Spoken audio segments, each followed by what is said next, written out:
आत्मसिद्धि के लिए आत्मसिद्धि शास्त्र में शिष्य ने प्रश्न किया था कि मुझे आत्मा न जानने में आ रही है, न देखने में आ रही है, न अनुभव में आ रही है, मैं इसको कैसे पृथक शरीर से जानूं? और यदि यह हो तो मैं इतना जानता हूं कि यह शरीर ही आत्मा है या इंद्रियां ही आत्मा है या ये प्राण ही आत्मा हैं, इनसे भिन्न कोई आत्मा नहीं है।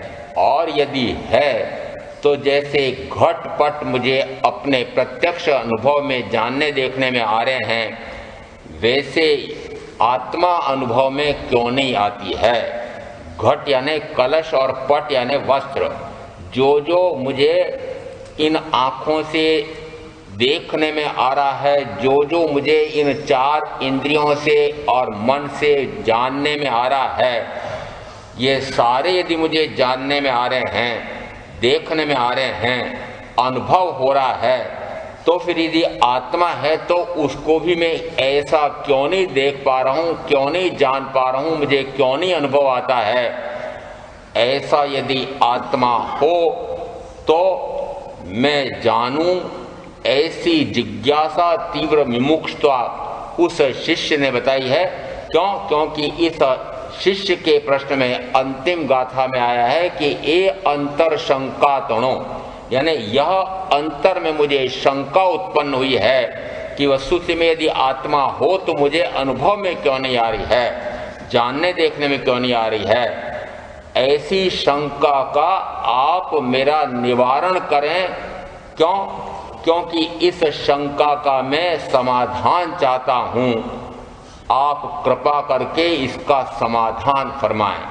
और इससे शिष्य की विनय, भक्ति, समर्पण बहुत स्पष्ट परिलक्षित होती है। यहाँ शिष्य को कुतर्की मत मानना। यहाँ यद्यपि कई प्रकार के भिन्न भिन्न मतावलंबी भिन्न भिन्न प्रकार से कहते हैं, माने कि यहाँ पर शिष्य भिन्न भिन्न मतावलंबियों का प्रतिनिधित्व करते हुए प्रश्न रख रहा है। यह भी हो सकता है कि भगवान महावीर जिस समय साक्षात विराजमान थे, उस समय ऐसे ही कुतीर्थिक उनके समक्ष भी आते थे और निश्चित है कि वे अपने मत में दृढ़ थे, उनकी मान्यता में वे पक्के होकर के आए थे। फिर भी उनको शंका हुई थी, कांक्षा हुई थी, विजिगित्सा हुई थी और तुरंत वे तीर्थंकर सर्वज्ञ सर्वदर्शी महावीर के पास पहुंचे। तो जिस समय सदगुरु, परम सदगुरु के पास पहुंचता है, इसका अर्थ है कि उसको अपनी शंका का समाधान लेना है। कोई उनसे शास्त्रार्थ करने, परास्त करने, मात्र तर्क कुतर्क करने के लिए नहीं आया है। यहाँ पर भी शिष्य अंदर में ऐसी तीव्र जिज्ञासा लेकर के प्रश्न कर रहा है और तभी उसको समाधान मिल सकता है। यदि पहले से ही हठाग्रह मताग्रह लेकर के आएगा तो उसे समझ में नहीं आएगा। इसलिए इस 6 स्थानक के शास्त्र में पहले आत्मार्थी के लक्षण बताए, फिर पहले उससे पहले मतार्थी के लक्षण बताए कि जो मत का हट कर रखा होगा उसको तो कुछ भी समझ में नहीं आएगा। इसलिए वह मतार्थी तो समझ ही नहीं सकता है। जिसको अपना आत्मार्थ साधना है वही समझने की चाह रखता है। और इसलिए यहाँ ऐसी शंका का समाधान करते हुए फिर गुरु फरमाते हैं, भाष्यो देहाध्यास थी आत्मा देह समान, पणते बनने भिन्न छे प्रकट लक्षणे भान। भाष्यों का अर्थ होता है ऐसा मुझे लगता है, ऐसा मुझे अनुभव में आता है, ऐसा अनुमान होता है कि वस्तुतः यह देह ही आत्मा है। और देह ही आत्मा है ऐसा कब से लग रहा है? तो कहा जाता है यह अनादि से है। कल एक पद दिया था, उसमें कहा एवो जे अनादि एक रूपनो मिथ्यात्व भाव। જ્ઞાનીના વચન વડે દૂર થઈ જાય છે। ભાસે જડ ચૈતન્યનો પ્રકટ સ્વભાવ ભિન્ન, બંને દ્રવ્ય निज निज रूपे स्थित થાય છે। यहाँ अनादि का यह मिथ्यात्व क्यों कहा गया कि अनादि से यह शरीर मेरे साथ भिन्न भिन्न रूपों वाला निरंतर रहा है, और जब तक मैं पृथ्वी, पानी, अग्नि, वायु असंख्यात काल तक और वनस्पति काल में अनंत काल तक, फिर बेंद्री, तेंद्री, चौंद्री, असन्नी, पंचेंद्री तक संख्यात काल तक, और फिर जब तक मुझे मन प्राप्त नहीं हुआ तब तक मुझे मनन करने की शक्ति प्राप्त नहीं हुई, तब तक मुझे यह केवली प्रज्ञप्त वाणी सुन भी लूं तो मनन करने की शक्ति मन नहीं है। इस कारण से मुझे यह समझ में ही नहीं आता था कि शरीर भिन्न है। इसलिए यहाँ वास्तविक मुझे क्या होता रहा, अनंत काल से मुझे ऐसा लगता रहा कि यही मैं हूँ। ये पहला शब्द इस गाथा में आया, भास्यो, यानी ऐसा मुझे निरंतर भासित हो रहा है। अनंत काल से मुझे ऐसा लग रहा है कि यह शरीर मैं हूँ। ऐसा जब लगता है तो कहा जाता है वह अनंतानुबंधी है। वह अनंतानुबंधी क्यों कही कि अनंत काल से ऐसा हो रहा है, अनंत कर्म का बंद करा रहा है, उससे अनंत जन्म मरण का अनंत दुख हो रहा है। इसलिए शिष्य को ऐसा लगता है कि वो अनंत काल के जन्म मरण के दुख से, अनंत दुख से मैं मुक्त होना चाहता हूँ। हे गुरु भगवंत, आप मुझे समझाइए कि इस शरीर से भिन्न आत्मा है क्या? और ऐसा जिस समय पूछते हैं उस समय उत्तर क्या आता है, भास्यो देहाध्यास्थी आत्मा देह समान। ये आत्मा और देह दोनों एक समान दिखाई देते हैं, जानने में आते हैं, अनुभव में आते हैं, एक समान, दोनों में कोई भिन्नता नहीं है, दोनों में एकता है। दोनों में एकता कैसे होती है उसको फिर आगमकारों ने, शास्त्रकारों ने भिन्न भिन्न प्रकार के कई दृष्टांत दिए हैं। कहीं कहा यदि एक व्यक्ति आभूषण बनवाता है उस समय उसमें शुद्ध सोना भी है, शुद्ध सोने का ही बनाना चाहता है, परंतु स्वर्णकार कहता है कि शुद्ध सोने में तो इस प्रकार की आकृति प्रकृति भिन्न भिन्न प्रकार की नहीं हो सकती है, उसको कई प्रकार के आकार देने के लिए मोड़ना पड़ता है, टांका भी लगाना पड़ता है, थोड़ा सा उसमें अन्य धातु का मिलावट का काम भी आवश्यक है, उसके बिना इस प्रकार के आकार वाले आभूषण नहीं बन सकते हैं।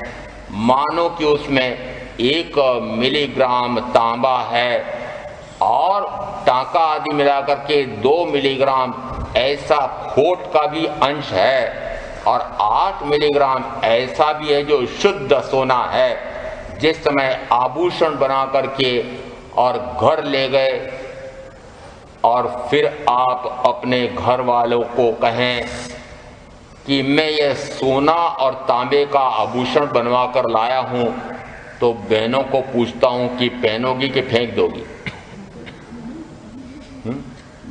तांबा नहीं कह रहे हैं, सोना और तांबे का आभूषण बनवा कर लाया, तांबे का नाम आते से उठा के फेंक देगी।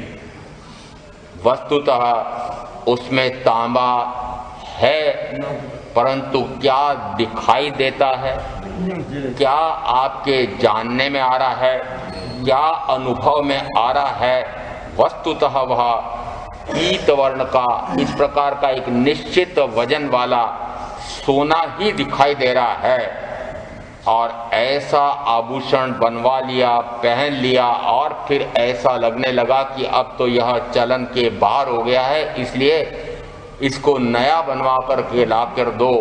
और जैसे वापस उस स्वर्णकार के पास या अन्य किसी के पास पहुंचे, उसने कहा इसमें तो 3 मिलीग्राम की खोट है नहीं, उसने तो कहा था मात्र 1 मिलीग्राम तांबा मिलाया है। उसने कहा नहीं, ऐसा नहीं, इसमें तो 3 है। अब जिस समय उसने कहा कि इसमें 7 अंश तो सोने के हैं और 3 अंश 10 में से ये भिन्न धातु के हैं, उसने कैसे जाना, कैसे देखा, उसको कैसे अनुभव में आया? आपको क्यों नहीं आ रहा था? उसको कैसे आ गया? वो ज्ञानी है ना, ज्ञानी। यहाँ वह उस स्वर्ण आभूषण का विशेषज्ञ है, इसलिए उसको देखते से अनुभव में आता है। और आपको चूंकि विश्वास नहीं आ रहा है तो फिर और उसको पक्का बताने के लिए एक बट्टी लेकर के उस पर घिसता है और फिर कहता नहीं, इतनी खोट तो है ही। आपको फिर भी विश्वास नहीं आता है तो वह तुरंत आग आदि वस्तुएं मंगा करके उसको तपाता है, और तपाने के बाद देखा कि ये देखो 10 में से 7 अंश तो ये शुद्ध सोने के बाहर इधर निकल करके आ गया है छट करके, और शेष कचरा ये इधर पड़ा है। तब आपको अनुभव में आया। ऐसा ही आपको अनुभव कब आता है? स्वाध्यायों को पाठ लिखते थे, गृहस्थ अवस्था की बातें, स्वाध्यायी थे तब, उस समय मैंने कहा जिस समय आत्मा क्या 14वें गुण स्थान के अंत में भिन्न भिन्न होते हैं, ऐसा ही सत्य है क्या? स्वाध्यायी बड़े विशिष्ट थे। उन्होंने कहा संसार अवस्था में तो दोनों एक मेक ही हैं, वस्तुतः ये दोनों पृथक पृथक तो 14वें गुण स्थान के अंत समय में होता है। जैसे उस स्वर्णकार ने आग में तपा करके दोनों को भिन्न भिन्न करके दिखाया, उस समय अनुभव में आया कि ओहो ये शुद्ध आत्मा है और ये कचरा शरीर है।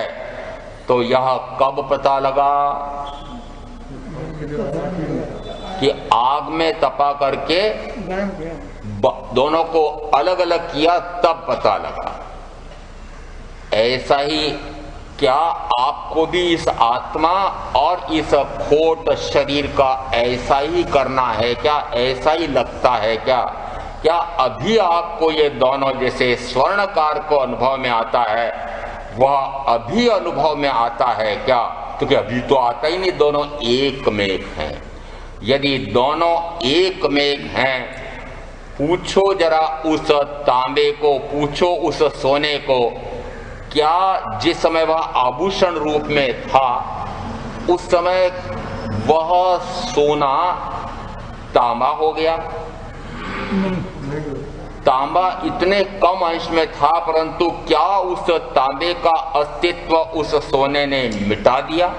नहीं। फिर आपको क्यों नहीं अनुभव में आया? कब अनुभव में आया?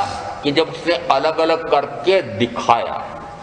वस्तुतः जिस समय वह आभूषण रूप में था तब भी दोनों पृथक पृथक स्वतंत्र अस्तित्व लिए हुए एक साथ बैठे हुए थे। कहां बैठे हुए थे?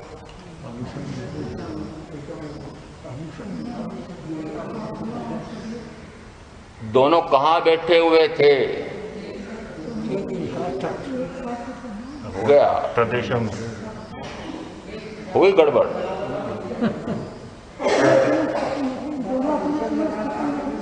अपने अपने प्रदेशों में अवगाहना करके कहां रह रहे थे? शरीर में। अरे उन दोनों की बात कर रहे हैं, सोना और तांबा। वे दोनों कहां रहते थे? अरे आकाशास्ती काय में रहते थे। याद क्यों नहीं आ जाता समय पर? पूछ रहा हूं वे कहां बैठे थे, कहां रहते थे? तो क्या आभूषण में रहते थे? मैंने पूछा आभूषण तो दोनों का मिला हुआ रूप है, वो आभूषण कहां रहता है? वो तो हमारी जेब में रहता है, हमारे तिजोरी में रहता है। अरे तिजोरी कहां रहती है? आप कहां रहते हैं? जिस समय रहने का अवगाहना कौन देता है, स्थान कौन देता है, अवकाश कौन देता है, कि आकाश अस्ति का है, वो क्यों नहीं याद आ जाता है तुरंत कि अरे कहाँ रहते हैं पूछ रहे हैं, तो कि रहते तो दोनों आकाश में हैं, परंतु अपने अपने प्रदेशों में अपना अपना स्वतंत्र अस्तित्व लिए हुए एक दूसरे के साथ रहते हैं। थोड़ा सा अंतर कर दिया है, दोनों एक दूसरे के साथ रहते हैं। और एक शब्द आया एवो जे अनादि एक रूपनो मिथ्यात्व भाव। कुछ अंतर समझ में आ रहा है? ये दोनों एक रूप है ऐसा मुझे लगता है, ऐसा मुझे भाषित होता है कि दोनों एक रूप हो गए हैं, दोनों एक मेक हो गए हैं, दोनों एक ही हो गए हैं, दोनों अभिन्न हैं ऐसा मुझे लगता है। दोनों भिन्न भिन्न है ऐसा मेरे अनुभव में आता ही नहीं है। ऐसा जिस समय शिष्य कहता है उस समय फिर वे गुरु स्वर्णकार के रूप में मानो, वे सदगुरु स्वर्णकार के रूप में मानो। वह सम्यक दृष्टि, जिसकी दृष्टि सम्यक हो गई है, वह दोनों को चाहे साथ साथ हैं तब भी दोनों भिन्न भिन्न अपना अपना स्वतंत्र पृथक अस्तित्व लिए हुए बैठे हुए हैं ऐसा जानने देखने अनुभव में आता है। किसे आता है? कि ज्ञानी को। ज्ञानी कहां से? गणना के चौथे गुण स्थान से। आप किस पर हैं? पांचवें पे। फिर पहले उत्तर क्यों नहीं आया? यदि पांचवें गुण स्थान पर है तो क्यों नहीं अनुभव में आता है कि वस्तुतः यह आत्मा पृथक स्वतंत्र अस्तित्व लिए हुए इस शरीर के साथ है, चाहे अनादि से गिने तो अनंत काल से साथ रहते हुए भी। क्या जैसे उसमें कहा कि सोने का एक कण भी तांबा नहीं हो पाया और तांबे का एक कण भी सोना नहीं हो पाया, वह आभूषण न जाने कितने वर्षों तक एक साथ रहते हुए भी क्या किसी एक द्रव्य ने दूसरे द्रव्य का अस्तित्व मिटा दिया? नहीं। क्या दूसरे द्रव्य ने पहले द्रव्य का अस्तित्व मिटा दिया? नहीं। क्या मिटा सकता है? नहीं। यदि पुद्गल और पुद्गल भी दोनों मिलकर के एक नहीं हो पा रहे हैं तो फिर ये दोनों तो पूर्णतः भिन्न स्वभावी है। पुद्गल पुद्गल का अर्थ होता है कि यहाँ पुद्गल यदि सोना है तो उसमें भी वर्ण गंध रस स्पर्श है, और पुद्गल यदि तांबा है तो उसमें भी वर्ण गंध रस स्पर्श है, परंतु ये दोनों समान जातीय समान गुणों वाले होते हुए भी अपना अपना स्वतंत्र अस्तित्व लिए हुए बैठे हैं। पुद्गल पुद्गल नहीं मिल पा रहे हैं, पुद्गल पुद्गल मिलकर के एक नहीं हो पा रहे हैं। परंतु मुझे कैसा लगता है कि अब पुद्गल और शरीर पुद्गल और जीव दोनों मिलकर के एक में खो गए हैं। कितना घोर मिथ्यात्व है, अज्ञान है कि ओहो मैंने एक वर्ण गंध रस स्पर्श नाम के गुणों वाला है पुद्गल परमाणु, और यह शरीर किसका बना हुआ है? तो कहा पुद्गल परमाणुओं का स्कंद है, पिंड। कितने पुद्गल परमाणु के? अनंत पुद्गल परमाणु हैं। एक परमाणु के लिए कहा जाता है वर्ण गंध रस स्पर्श गुण वाला। पुद्गल और पुद्गल मिल करके कहेंगे तो कहेंगे शब्द वर्ण गंध रस स्पर्श वाला। यदि इसके इस प्रकार के गुण हैं, फिर इसका स्वभाव कैसा है? यह निरंतर अपने गुणों में परिणमन करता है, पर्यायांतर करता है, परिवर्तित होता है, बदलता जाता है, प्रति पल प्रति क्षण प्रति समय परिवर्तित हो रहा है। क्या परिवर्तित हो रहा है? तो इसका रंग बदलता है, इसका गंध बदलता है, रस बदलता है, स्पर्श बदलता है। क्या यह अनुभव में आ रहा है कि इस शरीर का रंग बदलता जा रहा है? शरीर के किसी अवयव का रंग बदलता जा रहा है, ऐसा अनुभव में आता है क्या? आता है। उस समय क्या यह भी पक्का होता है कि यह परिवर्तन मेरा नहीं है, मुझ में नहीं हो रहा है? ऐसा भी आता है कि यह आता है कि यह परिवर्तन मुझ में हो रहा है। जिस समय यह परिवर्तन मुझ में हो रहा है ऐसा लगता हो, कल का याद रखो, तो जीवनी उत्पत्ति अने रोग शोक दुख मृत्यु देह नो स्वभाव जीव पद्मा जनाय छे। कैसा जानने में आ रहा है? जीव की उत्पत्ति, ये उत्पन्न हुआ हूं, जन्मा हूं, यह बड़ा हो रहा हूं, यह बूढ़ा हो रहा हूं, यह रोगी हो रहा हूं, यह मर रहा हूं, ये किस में हो रहे हैं? तो कहा यह तो शरीर में हो रहा है, परंतु जब शरीर में हो रहा है तो शरीर तो मैं नहीं हूं, मैं तो मात्र शुद्ध ज्ञान दर्शन सुख वीर्य आदि अनंत गुणों का पुंजीभूत घनीभूत ऐसा पृथक द्रव्य हूं। ऐसा यदि जाना हो तो फिर खलबली क्यों होती है, उतार चढ़ाव क्यों आता है, हाय विलाप यदि प्रतिकूल परिवर्तन पर्यायंतर हो रहा है तो फिर हाय विलाप आर्ध्यान क्यों होता है, दुखी क्यों होते हो? दुखी क्यों होते हो कि नहीं होते? पहले तो बता दो, होते कि नहीं होते? दुखी होते हैं क्या? यदि प्रतिकूल परिवर्तन इस शरीर या शरीर के अवयव अंग में होता है तो दुखी होते हैं क्या?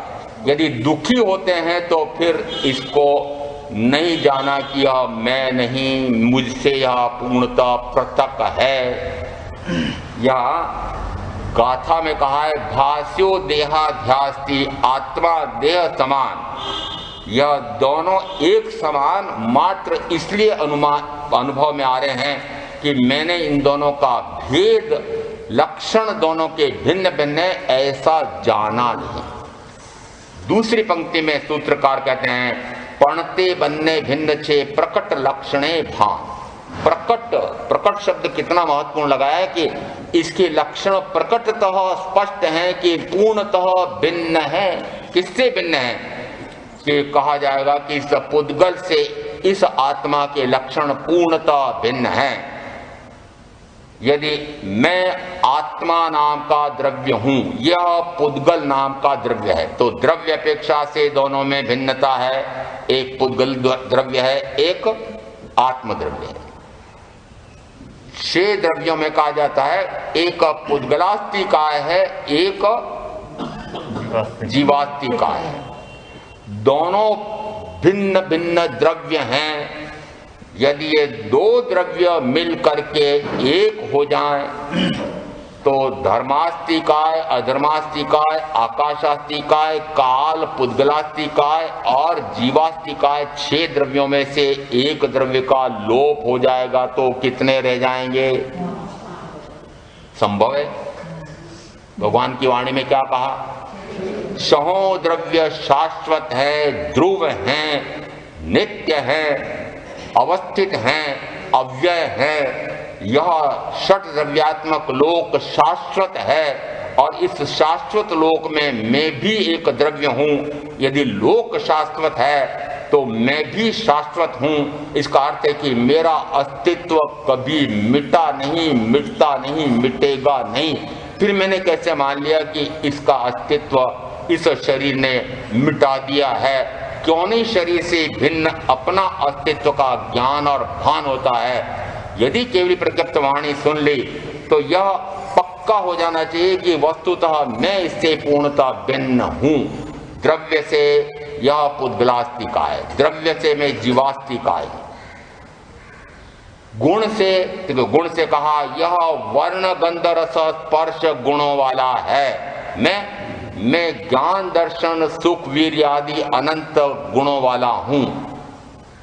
जानना, देखना, अनुभव करना, निरंतर अनुभव करना, और इसमें वर्ण यानी रंग, गंध,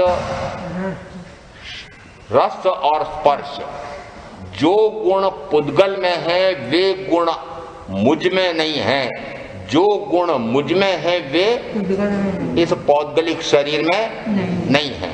कितनी भिन्नता है? एक भी इसका गुण मुझ में नहीं है, मेरा एक भी गुण इसमें नहीं है। अनंत काल हो गया यह शरीर मेरे साथ जुड़ा हुआ है, परंतु क्या अनंत काल साथ में रहते हुए भी आत्मा के असंख्यात प्रदेश कहे जाते हैं, क्या एक प्रदेश को भी यह पुद्गल जड़ रूप बना सका? नहीं बना सकता। फिर जड़ बुद्धि तो हो रहे हैं। जड़ बुद्धि किसे का? जड़ता आ रही है। वो जड़ता कहो कि जड़ यानी पुद्गल कहो कि जड़ कहो, उसमें कहा जाता है जड़ता आ रही है। जड़ता कब रही, कब तक रही? तो कहा अनंत काल तक जड़ बुद्धि रहा। जड़ता कितनी हावी रही? तो कहा जाता है कि निगोद के जीव में मात्र 8 रूचक प्रदेश खुले रहते हैं और शेष सारे असंख्यात प्रदेश इस जड़ पुद्गल कर्म से ढक जाते हैं। कितनी जड़ता! अनंत काल तक वह जड़ता नहीं मिटी और अब मिट गई है क्या? अब मिट गई है क्या? यदि अब मिट गई हो तो पक्का मान लेना कि अब मुझे भाव भ्रमण नहीं करना है। क्यों? क्योंकि यदि अब पक्का हो जाए कि मैं वस्तुतः यह जड़ पुद्गल शरीर नहीं हूं, मैं तो मात्र शुद्ध आत्मा हूं, तो समझो जड़ बुद्धि के स्थान पर बुद्धिमान हो गए, प्राज्ञ हो गए, ज्ञानी हो गए, विज्ञाता हो गए, विशिष्ट ज्ञाता हो गए, आत्मज्ञाता हो गए, आत्मज्ञानी हो गए, मति ज्ञानी हो गए। और ऐसा यदि हो जाता है तो उसका भाव परित्त हो गया है। वह इसी भाव में, 3 भाव में, 7-8 भाव में, अधिक से अधिक कहा तो 15 भाव में कोई फिसड्डी हो, तब भी अर्ध पुद्गल परावर्तन में वह मुक्त होगा ही होगा। और इसीलिए कहा कि सबसे पहले यह जानो कि ये दोनों द्रव्य पूर्णतः भिन्न है। 6 द्रव्य पूर्णतः भिन्न है। कोई भी द्रव्य दूसरे द्रव्य से गुण अपेक्षा से मिलता नहीं है। प्रत्येक द्रव्य के अपने अपने गुण हैं। चाहे 6 द्रव्य गिन लें, चाहे दोनों वर्तमान अपेक्षा से भी 2 की चर्चा चल रही है, तो दोनों द्रव्यों का एक साथ निवास है, एक साथ रहते हैं। तब भी इस पुद्गल ने मेरे असंख्यात प्रदेश में से एक प्रदेश को भी पुद्गल नहीं बनाया है। और आप बड़े दयालु हैं। दया आपका स्वभाव है ना, निरंतर सुनते रहते हैं दया पालो। तो आपको कभी शरीर पर दया आती है कि नहीं आती है? कभी तो इस पर दया करो कि अरे अनंत काल से तू मेरे साथ है, थोड़ा सा तुझे भी मेरा जीवत्व दे दूं। एक प्रदेश को भी जीव रूप बना सकते हैं कि नहीं? तो कितनी भिन्नता है कि इतने काल से मैं इसके साथ हूं, यह मेरे एक प्रदेश को भी पुद्गल रूप नहीं बना सका, और मैं इसके साथ इतने काल तक हूं, मैं इसके एक भी प्रदेश को जीवत्व रूप नहीं बना सका। जड़ भावी जड़ परिणमे, चेतन चेतन भाव, कोई कोई पलटे नहीं, छोड़ी आप स्वभाव। जड़ भावी जड़ परिणमे, जड़ सदैव जड़ रूप परिणमन करता है। पुद्गल वर्ण गंध रस स्पर्श नाम के गुण रखता है, तो यहां मानना कि निरंतर वह अपने गुण में ही पर्यायांतरित होता है। रंग प्रति समय बदलता है। कौन बदलता है? गिरगिट है?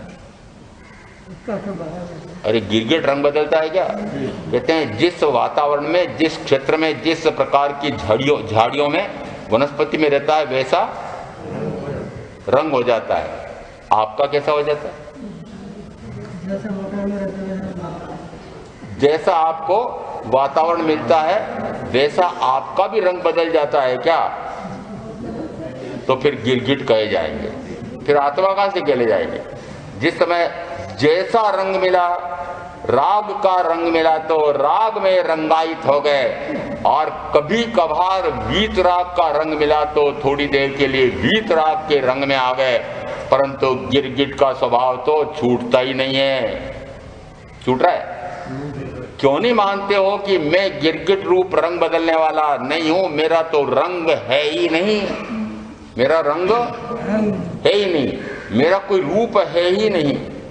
रंग और रूप से मैं रहित हूं। सिद्ध परमात्मा का वर्णन आता है आचरण सूत्र के प्रथम स्कंद में 6ठे अध्ययन में कहा ये सिद्ध परमात्मा कैसे होते हैं, तो कहा सिद्ध के स्वरूप का वर्णन करने के लिए सारे स्वर वापस लौट जाते हैं। स्वर यानी ये स्वर और व्यंजनों से हम किसी बात को व्यक्त करते हैं, किसी का वर्णन करते हैं, तो सारे स्वर लौट जाते हैं। यदि सिद्ध परमात्मा का वर्णन करना चाहें शब्द से, तो कहा शब्द से वर्णन नहीं किया जा सकता है, क्योंकि वे शब्दातीत हैं, रूपातीत हैं। वे मात्र अरूपी, मात्र अमूर्तिक हैं, मात्र ज्ञाता, मात्र दृष्टा, मात्र ज्ञान कितना कि अनंत ज्ञान, अनंत दर्शन, अनंत सुख, अनंत वीर्य, ऐसे सिद्ध परमात्मा हैं। मैं कैसा? अभी संवत्सरी के दिन पढ़ा था, एक श्रावक की वृद्धालोना है, उन्होंने तक ऐसा आपको बोध दे दिया, सिद्धा जैसा जीव है। याद रखते होगे। व्याख्या प्रज्ञप्ति सूत्र में स्कंदक परिव्राजक बड़ी विशिष्ट साधना करने वाले, ऐसे तापस कहें, बाह्य में बहुत संयम और तप की आराधना करने वाले तीर्थंकर महावीर के एक शिष्य ने पूछ लिया, आप इतनी तपस साधना तो कर रहे हैं, परंतु क्या आप जीव का स्वरूप जानते हैं? क्या जीव और शरीर की भिन्नता का आपको ज्ञान है? क्या भान है? क्या आपको इसका पृथक अस्तित्व का अनुभव आता है? उसी समय स्कंदक परिव्राजक को शंका होती है। किसके बारे में? अपने ही बारे में शंका है ना, मैं वस्तुतः साधक हूं कि नहीं, मैं हूं कौन, ये साधना किसके लिए कर रहा हूं, क्यों कर रहा हूं, ऐसी शंका उत्पन्न होती है। फिर कांक्षा उत्पन्न होती है कि मैं समझूं कि मैंने जो समझ रखा था, मैं जो कर रहा हूं वह समीचीन है कि ये तीर्थंकर महावीर के शिष्य कह रहे हैं कि तुम्हें जानते हो, तुम ये जानते हो कि नहीं जानते हो, तो ये या इनके गुरु सदगुरु परम सदगुरु वे कहते हैं वह सही है। किसको समझूं, कैसे समझूं, शंका, फिर कांक्षा, फिर वितिकिच्छा यानी वितृष्णा होती है। ऐसा लगता है वो मैं इतने समय से साधना कर रहा हूं, परंतु क्या मैं इतना भी नहीं जानता कि मैं कौन हूं। ऐसे शंकित, कांक्षित, वितिकिच्छित होकर के जैसे वे तीर्थंकर महावीर के पास पहुंचते हैं, पूछा भगवान से, भगवान जीव का स्वरूप कैसा है? भगवान सीधा सीधा उत्तर नहीं देते हैं कि जीव इसे कहते हैं। आप सोचते हो कि तीर्थंकर को तो सीधा उत्तर देना चाहिए, उनको तो स्पष्ट केवल ज्ञान में सारा परिलक्षित होता है, झलकता है, तो उल्टे सीधे प्रश्न क्यों उत्तर देते हैं वो? अरे उल्टा उत्तर नहीं देते हैं, वे किसी अपेक्षा से उत्तर देते हैं, नए विवक्षा से उत्तर देते हैं। द्रव्य से जीव एक है, द्रव्य से जीव एक है। जीव एक है का क्या अर्थ है कि वस्तुतः प्रत्येक जीव एकाकी है, प्रत्येक जीव एकाकी, चाहे एक एक करते हुए। स्थानांक सूत्र में आया है शब्द, पहला ही स्थान, और पहले ही स्थान में पहला ही उसका उद्देश्य और पहले ही सूत्र एगे आया, आत्मा एक है। यदि आत्मा एक है ऐसा कह करके यदि महावीर रुक जाएं तो आपको भ्रांति हो जाएगी। परमात्मा एक है, परमात्मा एक है, ईश्वर मात्र एक है, परमेश्वर तो एक ही है। एक को मानो शेष सारे कौन हैं कि शेष सारे उसके अंश हैं। आपको किसने बनाकर भेजा, कौन कौन सी भूमिका दे दे करके भेजा, ऐसा मत समझना कि मुझे ऐसे कहने वाले नहीं मिल रहे हैं। जो भगवान महावीर के कुल में जन्मे हैं वे भी इस प्रकार का कहते हैं महाराज साहब अभी तो ऊपर वाले ने मुझे अमुक प्रकार की भूमिका दे करके भेजा है, वह भूमिका पूरी कर रहा हूं। आप कौन सी भूमिका पूरी कर रहे हैं? मैं घर का प्रमुख हूं, पुरुष हूं, इसलिए उस घर का संचालन करता हूं, परिवार का पालन पोषण करता हूं। मैंने कहा ऐसा किसने कहा आपको कि ऊपर वाले ने अभी तो मुझे यही भूमिका दे करके भेजा है? ऊपर वाला कौन? वो एक ईश्वर, सर्वशक्तिमान एक ईश्वर है, उसने प्रत्येक को भूमिका दी है। मैंने कहा एक ईश्वर किसी को तो पुरुष बनाता है, किसी को स्त्री बनाता है, किसी को सुख देता है, किसी को दुख देता है। ये इस प्रकार का नाट्य मंच बना करके संसार एक उसके लिए क्या है? नाट्य मंच है। और ऐसा वह नाटक क्यों करता है, उसको रंजन की, मनोरंजन की आवश्यकता क्यों पड़ रही है?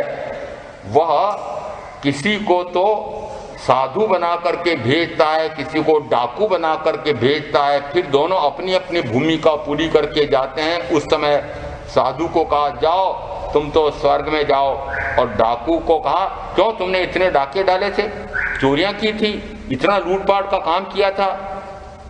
भगवान आपने तो मुझे डाकू बना करके भूमिका दे करके संसार में भेजा था, तो आपने जैसा मुझे बनाकर भेजा वैसा मैंने कार्य किया। ऐसा कोई ईश्वर होता है? इसलिए महावीर मात्र भिन्न भिन्न अपेक्षा से यहां दो एक व्याख्या प्रज्ञप्ति में द्रव्य से आत्मा कहें जीव कहें एक है। एक का अर्थ है कि यहां पर सर्वेश्वरवादी एक सर्वशक्तिमान ईश्वर को जैसा मानते हैं वैसा नहीं, यहां पर एक आत्मा है, वह एकाकी है, वह अकेला है, अकेला ही रहता है, अकेला ही आया है, अकेला ही जाता है, अकेला ही हूं। ऐसा लगता है अकेला ही जाएगा, ये तो पता है, ये विशंबरदास जी को पता है। क्यों कि ये 70, 75, 80 वाले जो होते हैं ना, इनको अनुमान होता है कि हाँ जाने वाला हूं, और मेरे साथ ये पत्नी और बेटे और बेटी और पोते और पोती और मकान और ये विद्यालय जिसके लिए मर खप रहा हूं, वह भी कोई जाने वाला नहीं है। इनको पता है, परंतु मैं सारे लोगों को पूछ रहा हूं कि अकेला ही जाना है, तो यदि जाना अकेला है तो फिर वर्तमान में अकेला ऐसा अनुभव आता है क्या कि वर्तमान में भी मैं एकाकी आत्मा, एकत्व भावना भाते भाते नमी राजर्षि, ये केवल ज्ञान केवल दर्शन लेकर के मोक्ष चले गए। क्या उनके साथ राज्य वैभव नहीं था? क्या उनके साथ पत्नियां नहीं थी? क्या उनके साथ परिजन परिचित राज्य की जनता आदि नहीं थे? परंतु उन्हें कैसा लगा, मात्र एक निमित्त कितना सा कि शरीर में, सिर में शूल हो गया है, और वह शूल इतना उपचार करने के बाद में भी मिट नहीं रहा था। किसी ने सलाह दी कि अमुक प्रकार के चंदन का लेप करें तो शांति हो जाएगी, सिर का शूल मिट जाएगा। चंदन घिसने के लिए जैसे ही रानियों को पता लगा, उन्हें कहा रे दासियों से क्यों करें यह काम, हमें अपने पति का कार्य तो स्वयं करना चाहिए।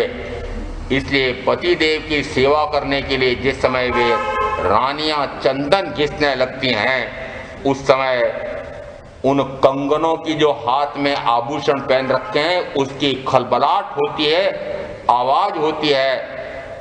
तुरंत बोले अरे पहले तो मेरा सिर दुख रहा है और फिर इतना कोलाहल खलबलाहट हो रही है, क्या कर रही हो?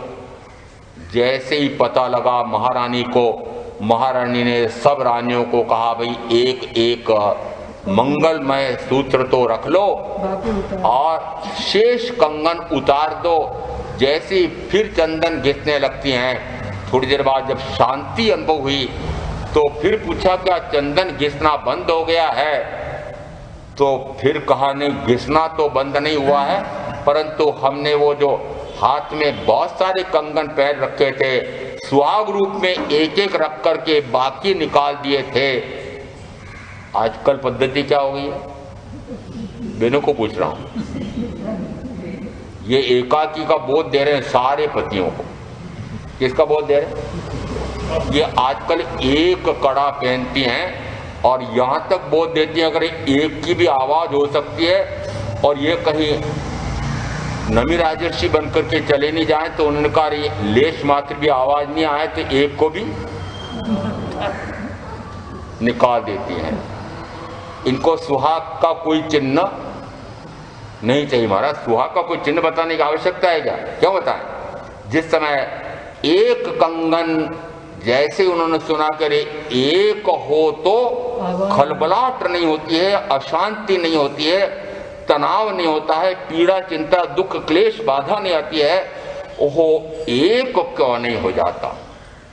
क्या नहीं हो जाऊं? एक क्यों नहीं हो जाऊं? इन सारे अन्य अन्य अन्य अन्य अनेक से मैं पूर्णता भिन्न एक आत्मा हूं। चाहे अन्य जितनी भी आत्माएं हैं, कितनी हैं, तो फिर 2-10 व्याख्या प्रगति में आया। द्रव्य से आत्मा एक एक करके कितनी है तो कि अनंत हैं। चाहे अनंत आत्माएं हैं, समान गुणी है।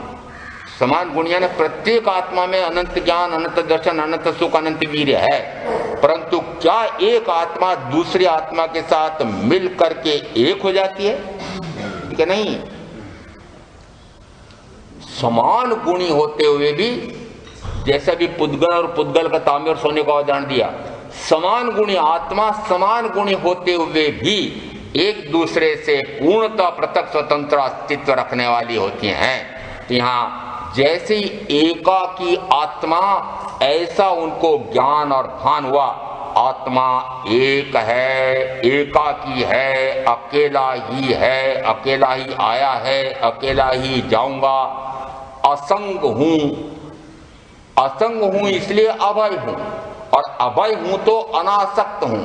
ऐसा जिस समय उनको अंतर में, अभ्यंतर में निर्धारण होता है, बाह्य में निमित्त मात्र एक कंगन का मिला है, परंतु इतने से निमित्त से जिस समय उनको आत्मावबोध होता है कि मैं तो मात्र एक आत्मा, और जिस समय सर्व संग का परित्याग करते हैं तो कहा जाता है वे असंग हो गए, निसंग हो गए।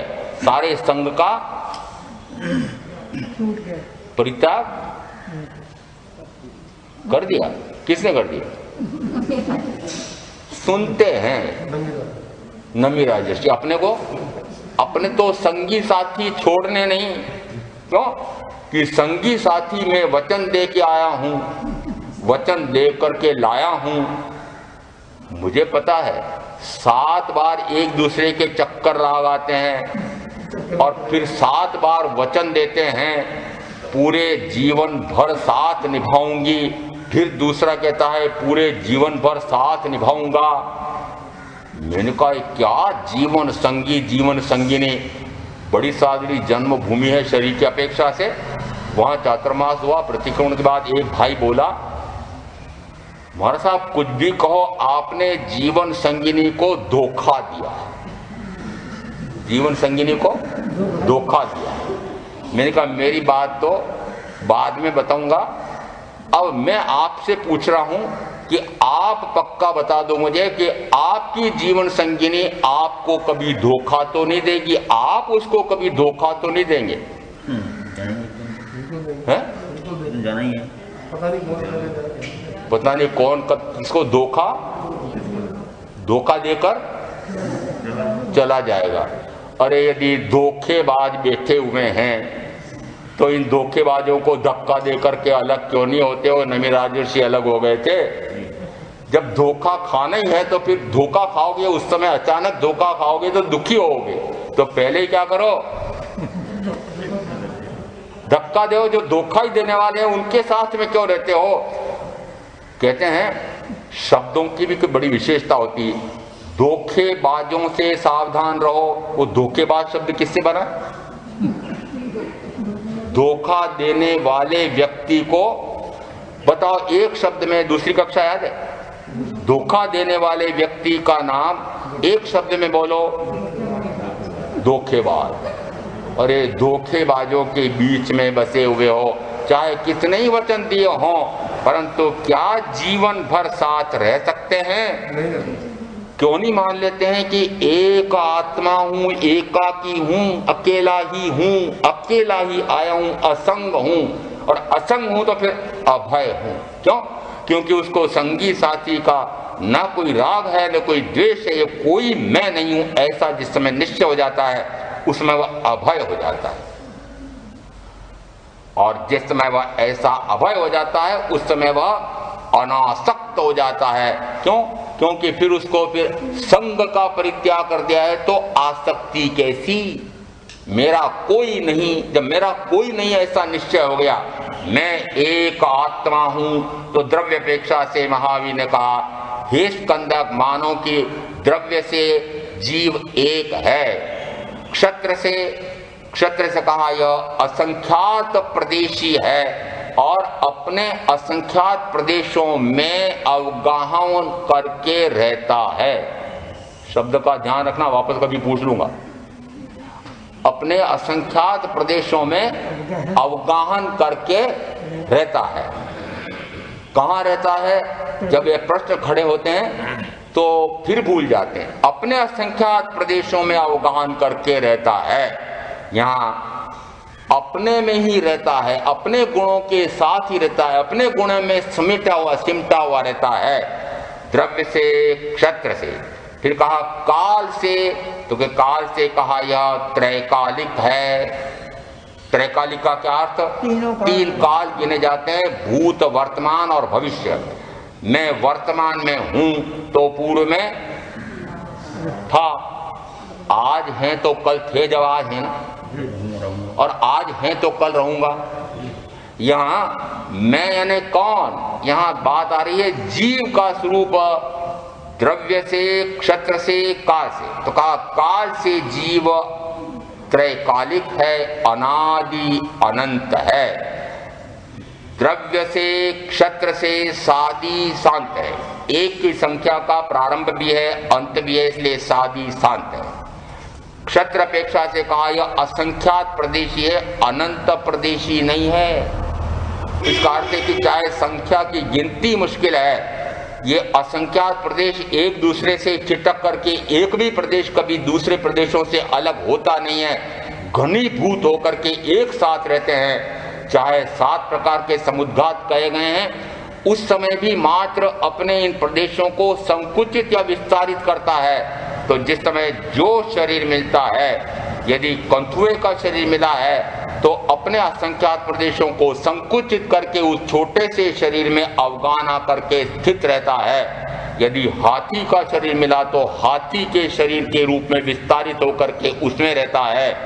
और यदि समुद्घात करे तो कहा केवली समुद्घात में वह सर्वलोक तक अपने आत्म प्रदेशों को विस्तारित कर देता है।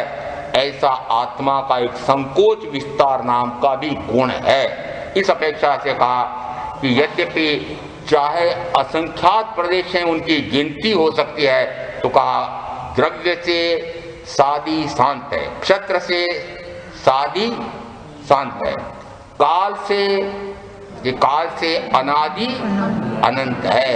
अब अपेक्षा से हो गया, अपेक्षा से सादी शांत भी, अपेक्षा से अनादि अनंत भी है। जैसे कहा भाव से कैसा है, तो कहा अनंत ज्ञान, अनंत दर्शन, अनंत चारित्र स्वरूप है। तो यहाँ अनंत यानी ज्ञान कितना है कि जिसका अंत ही नहीं होना है, इतना ज्ञान। किसमें? कौन सी? विशंबर दयाल जी की? किसकी आत्मा? कौन सी आत्मा? निगोद? सभी आत्माओं में, सभी आत्माओं में ज्ञान है। तो इसे पक्के ज्ञानी हो गए, पक्के ज्ञानी हो गए सभी आत्मा। यानी यहाँ जो प्रश्न पूछा है कि जीव का स्वरूप कैसा है, यहाँ पर प्रत्येक जीव के संदर्भ में आ रहा है, जीव मात्र सामान्य जीव के संदर्भ में बात आ रही है। और भगवान ने कहा अनंत ज्ञान, अनंत दर्शन, अनंत चारित्र स्वरूप है। यहाँ पर चारित्र गुण आत्मा का दिया है। वह चारित्र कौन सा कहा जाता है? बाह्य में यह व्रत महाव्रत रूप चारित्र नहीं, यहाँ पर चारित्र यानी आत्मा में रमणता रूप जो चारित्र है, स्वरूप रमणता रूप चारित्र, या दूसरे शब्दों में कहेंगे परम वीतराग दशा। तो ऐसा आत्मा का भाव से स्वरूप बताते हुए कहा अनंत ज्ञान, अनंत दर्शन, अनंत चारित्र स्वरूप है। अलघु गुरु और लघु गुरु स्वरूप है। अलघु यानी न तो न्यून होता है न अधिक होता है, उसको कहा अलघु गुरुत्व। अलघु गुरुत्व यानी मेरे ज्ञान, दर्शन, सुख, वीर्य आदि अनंत गुणों में से एक भी गुण कभी कम होता नहीं है, कभी अधिक होता नहीं है। ढक जाना और फिर उसका आवरण हटने से प्रकट होना, ये बात भिन्न है। ढक जाना, ज्ञानावरणी कर्म से वह ज्ञान का गुण ढक जाए, तो ऐसा अर्थ मत मानना कि मेरे ज्ञान गुण में कोई एक अंश भी घट गया है। प्रकट हो रहा है उस समय वो प्रकटीकरण, आवरण हटने की अपेक्षा से ज्ञान हुआ, ज्ञान प्रकट हुआ, मति ज्ञान हुआ, श्रुत ज्ञान हुआ, ऐसा अंश में हो रहा है। इसका अर्थ मात्र प्रकट होने से है। इसलिए कहा जाता है कि ज्ञान यह न्यूनाधिक होता नहीं, दर्शन, सुख, वीर्य न्यूनाधिक होता नहीं, तो मैं अलघु गुरु स्वरूप हूं। फिर कहा लघु गुरु स्वरूप है, यह शरीर अपेक्षा से निरंतर जैसा शरीर प्राप्त होता है उस प्रकार से वह कभी लघु, छोटा शरीर मिला है तो लघु, बड़ा शरीर मिला है तो गुरु। तो दोनों प्रकार के गुण इस आत्मा में, शरीर में, आत्मा में है। जैसे यह आत्मा का स्वरूप बताया, वैसे ही साथ का साथ पूछा भगवान सिद्ध का स्वरूप कैसा है? सिद्ध का स्वरूप कैसा है? एक अभी दोहे का चौथा भाग दिया था, सिद्धा जैसा जीव है। अब यहां बात कुछ भिन्न आ रही है। जैसे पूछा भगवान सिद्ध का स्वरूप कैसा है, तो उन्होंने कहा जैसा जीव का। तो सिद्ध किसके समान? मेरे समान। सिद्ध किसके समान? मेरे समान। मैं सिद्ध के समान हूं, ऐसा तो बहुत बार सुन रखा है, परंतु ये नई बात आज आ गई कि सिद्ध कैसे हैं? कि मेरे जैसे। और इसलिए कहा कि सिद्ध में और मुझ में ज्ञान अपेक्षा से, दर्शन अपेक्षा से, सुख अपेक्षा से, वीर अपेक्षा से, गुण अपेक्षा से, गुणों की अपेक्षा से कोई भेद नहीं है। यदि भेद है तो मात्र शरीर की अपेक्षा से, और शरीर का कारण कर्म तो कहा कर्म की अपेक्षा से भेद है। और कर्म पुद्गल है, शरीर पुद्गल का फल है, और पुद्गल मैं नहीं हूं। इसका अर्थ है कि मैं अपने आप को किस रूप में जानूं, किस रूप में देखूं, तो कहा पुद्गल से पूर्णतः भिन्न में शुद्ध सिद्ध समान आत्मा हूं। भाष्यो देहाध्यास्ति आत्मा देह समान, पणते बनने भिन्न छे प्रकट लक्षणे भान। प्रकट यानी ये दोनों के लक्षण स्पष्टतः, प्रकटतः एक दूसरे से पूर्णतः भिन्न हैं, ऐसा जानो। ऐसा जानना सम्यक ज्ञान है, ऐसा मानना सम्यक दर्शन है, और ऐसा ही हो जाना यह सम्यक चारित्र है। ऐसे सम्यक ज्ञान, सम्यक दर्शन, सम्यक चारित्र रूप रत्नत्रय धर्म की आराधना में आप जो करेंगे उनका अवश्य कल्याण होगा। ओम शांति।